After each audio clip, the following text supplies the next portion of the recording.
Thank you for watching This Week in Fantasy. I am your host, Fidel Barraza. Alongside with me, Abe, Clayton, and Tarian. How are you guys doing? Doing really good right now. Just excited for the playoffs and what's to come. Yes, fantasy football playoffs are here.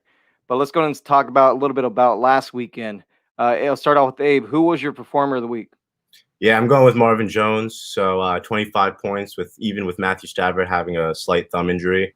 The Bears were the second toughest defense to face going into the game. So I didn't expect too much, but I was pleasantly surprised with the 25. Kenny Galladay has been out for a while, so that's a key factor in his performance.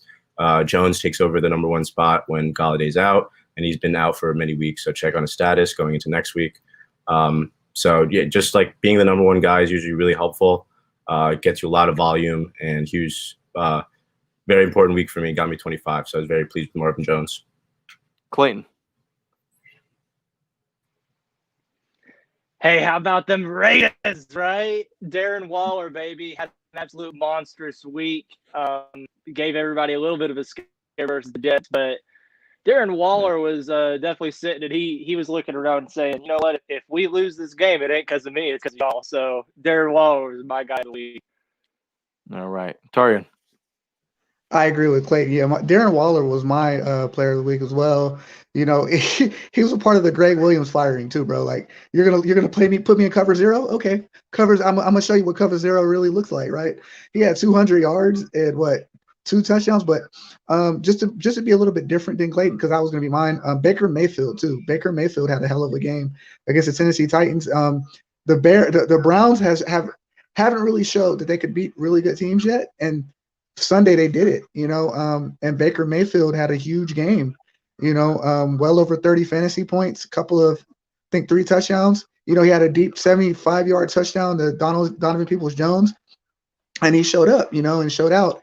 And so when we kind of start to talk about, fantasy starts of the week and quarterbacks, you kind of got to look at Baker Mayfield, as a guy who has been consistent the last few weeks.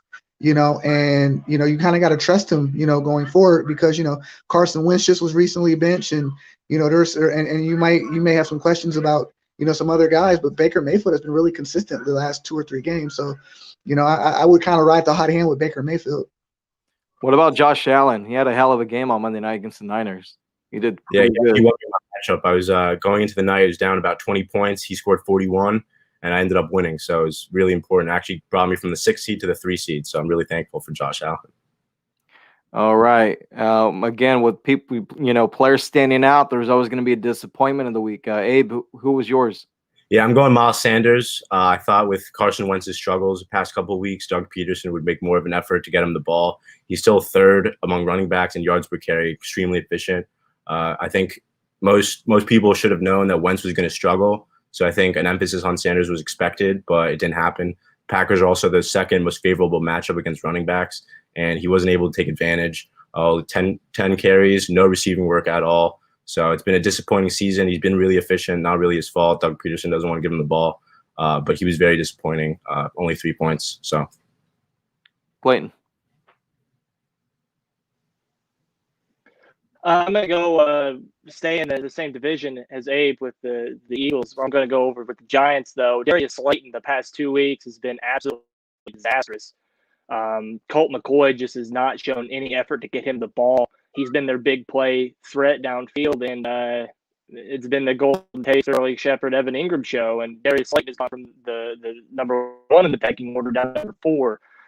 So if you've been starting Slayton and you survived the last 2 goose eggs, man, you're hoping Daniel Jones gets back in time for your playoff run. Tarian. For me, I'm going to have to go Clyde Edwards-Helaire. He was a healthy scratch. What does that even mean, right? He had 0 fantasy points this week. And, you're thinking, no, sorry, Clayton, that I have to say this, but you're thinking going up against, Broncos defense. Broncos defense are a strong, pretty good defense, but Latavius Murray is just coming off a week where he had well over 100 yards against the Broncos defense. And Clyde Edwards-Helaire comes out and he doesn't even play, right? He has 0 carries, 0 yards. He did as much as we did. Right. So I don't know if he's losing his job to Le'Veon Bell, but that's one of those questions that I'm going to have going forward, because, if you look at the Chiefs schedule, it's hard to bench any Chief player, but if they're not playing you, what's the reason for that? If he's not injured, Is it Le'Veon Bell's cutting in his carries? I don't know. So, and I know Clyde Edwards-Helaire was a guy that a lot of people drafted high. So, that's a lot of questions I've been getting asked. Like, should I start? Should I bench Clyde Edwards-Helaire? And to be perfectly honest with you, I don't know. I don't know if he did something that wasn't reported. Did he have COVID? Like, what was the matter? Yeah. So he just didn't play. So that was my disappointment, was the fact that he didn't play. Yeah, and it's not going to get any easier this Sunday against the Miami Dolphins. That defense has been playing very well. All right, guys, who do we have to start this week? Start off with Abe. Yeah, I'm going Robert Tonyan. So he's really emerged in the Packers offense. I think anytime you play with Aaron Rodgers and the number one scoring offense, you're bound to get a lot of looks. Even though you're not a big name, you're going to get a lot of touchdown opportunities, and that's exactly what he's gotten. He's had 15, 18, and 14 in the last 3 weeks. Remember, they're playing the Detroit Lions last time that they played each other. Davante Adams was doubled almost every snap. It seemed like he had about, I think, 8 points that game. So I think the supporting cast other than Davante Adams in the Packers offense could be really valuable this week. That defense is going to try to take away Adams, really limit him. And I mean, who wouldn't want a tight end? And the tight end won in the best offense in the league scoring wise. Clayton. I think you guys already know who I'm going to say before I say it. He's due back from IR. He's coming back. He came back from IR, got to the bye week. Texas, Christian McCaffrey scoring above 20 fantasy points in your leagues, okay? If you're still alive and you survived Christian McCaffrey being out all season, basically, you play, right? You were very fortunate to survive your team missing such a key factor. He is almost a unanimous number one overall pick this year. So there's the reason you drafted him, to be in this position. So you gotta play your stud. You got to play Christian McCaffrey this week. He's matchup proof. I survived my season, and I'll be starting him this Sunday. All right, Tarian. That baby. So not to steal any of Clayton's thunder, but you know what I'm about to say. Go against the Jets, right? They stink. But now we're talking about a week where that's, to me, like, the Jets are like the greatest reality show, of them all. Like, we don't know what Adam Gase is doing week after week. Beforehand, Adam Gase wasn't calling plays, and all of a sudden he was calling plays. Then someone called him out for saying that, what was your offensive coordinator doing? Because he certainly wasn't calling any plays. He was sitting down drinking Gatorade. So then last week, you had Mr. Cover Zero, Greg Williams. Then he gets fired. So it's just a saga. It's a never-ending saga.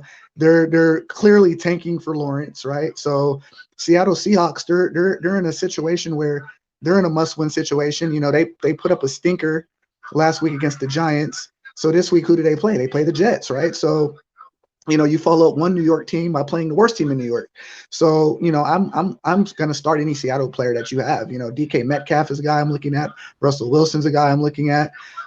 Depending on the house of Chris Carson, if I would monitor that situation really closely, because I know Pete Carroll said that his ankle wasn't 100%. So, I mean, look at his backup Hyde, right? Because the Jets, they're in turmoil right now. We thought that they were bad. How can a bad team get worse? Well, we're just going to fire a defensive coordinator, and we're going to put in a linebacker coach that has never called defense before. So I'm expecting a lot of points from Seattle. They're pissed off that they lost to the Giants. Well, at least they should be. So I'm expecting a lot of points there. So any Seattle player you can get your hands on, that's going to be my start.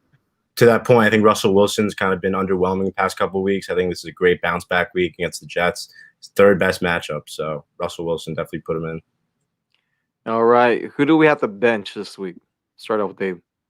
Yeah, I'm going with Todd Gurley. So 3 and 4 points the last 2 games. He's very touchdown dependent. He gets absolutely no receiving work. I expect the Falcons to give up a lot of points to the Chargers offense. I think it just could be one of those weeks where the defenses just aren't going to be that good. It's not really a lot of room for Todd Gurley to do anything.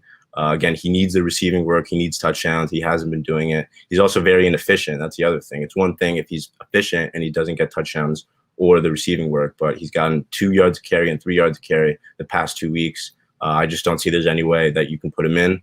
It's a recipe for disaster. So sit him. Clayton. Yeah, I'm gonna go with. I'm not trusting anybody on the Eagles offense at this point. If an MVP caliber quarterback in Carson Wentz, we've seen him perform at high levels in the past. if he's struggling behind this offensive line, if he's struggling to get these weapons open, and lead this offense on the field, I just don't think rookie Jalen Hurts is going to do that much better. He does offer some rushing upside himself, but as a passer, he was an elite level passer in college, and I don't think that just got fixed in no offseason programs this season. So I'm not trusting Jalen Hurts to lead this Eagles offense any better than Carson Wentz did. All right, Taria. For me, my bench is Devontae Parker. This week they go up against the Kansas City Chiefs, and it's not that the Chiefs are an amazingly great defense in itself. It's just a simple fact that, number one, the Dolphins are coming off a WWE SmackDown. They had a little Royal Rumble down there against the Bengals, and he did.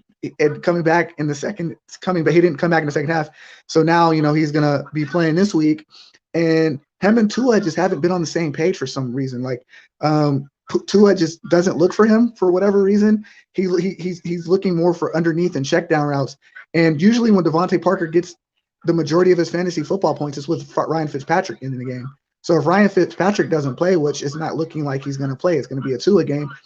Parker's just not his guy. He's only averaged under 9 fantasy points with Tua in the game. So if we're talking about playoffs, that old coach's voice, Mora's voice. Jim Mora, playoffs. Like I don't like Devontae Parker and being inconsistent, because I feel like there's better receivers that you can look at with better matchups that you can more exploit. Like Abe mentioned earlier, you got the Packers Lions matchup, you got the Seahawks Jets matchup, and even though Devontae Parker is going to end up being your number 1 receiver or number 2 receiver, the fact that Tua doesn't look for him is really concerning to me. So, Yeah, and that Chiefs defense, their pass defense, has quietly been really good. About the 5th worst matchup for opposing receivers. Not many people know about it because they have such a great offense, but that pass defense is also really good. All right, guys. Before we get off the air, any last-minute fantasy advice for these playoffs in the divisional round?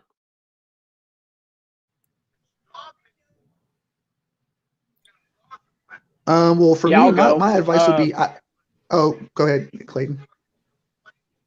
My bad. So whenever you're looking at a lineup, right, and you're constricting it, I kind of give my friends this advice. I've said it on the Sunday kickoff show with Fidel before. Something I saw from like the really, really high-end fantasy guys like Scott Fish, they always say start the early slate of games, so the Thursday slate, or if it gets fixed to Saturday, start them in your main position group. So if it's a running back, start the running back in the running back slot. Don't leave it in flex, because then if you get a late scratch like Clyde Edwards-Helaire, you could flex him out.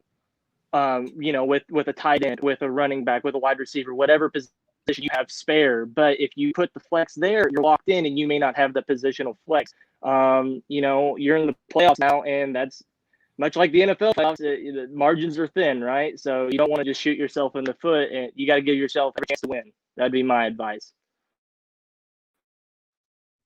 For me, my advice is I would monitor most running back positions, because, like, for me, I know Josh Jacobs, he was my number 1 running back on a lot of my teams, but unfortunately he might be out. So I wouldn't sleep on really any of his backups. I would look at Devontae Booker if he's there, maybe a Jalen Richard if he's there. Another running back position I would look at too is Washington football team. They've been on fire as of late. They're in must-win mode. Antonio Gibson just has gone down with turf toe, and someone has to take his usage. And J.D. McKissick is a guy that's been, he's been solid out of the backfield, as far as, catching the ball out of the backfield, getting early down work. Peyton Barber is their goal line running back. So it's certain situations like those where I would monitor that running back situation. I mentioned earlier Seattle Seahawks, with Carson, they said his ankle is not 100%. I would monitor that because he has an easy matchup against the Jets. So, you could throw in Carlos Hyde, so any of the running back positions that are hurt, I would look at their backups and just keep an eye on those. So that would be my advice. I would say also don't be afraid to change your lineup after the games have started. So if you have a receiver, let's say starting at 405, if let's say your matchup you need like a really big point total, maybe go for the guy with more upside. That's what I did last week. So I kind of adjusting it as the matchup has already gone on, adjusting it in the middle.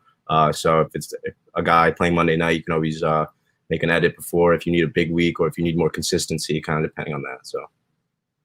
All right, gentlemen. Well, thank you everyone out there for watching, and we'll chat with you guys next week. And good luck this weekend.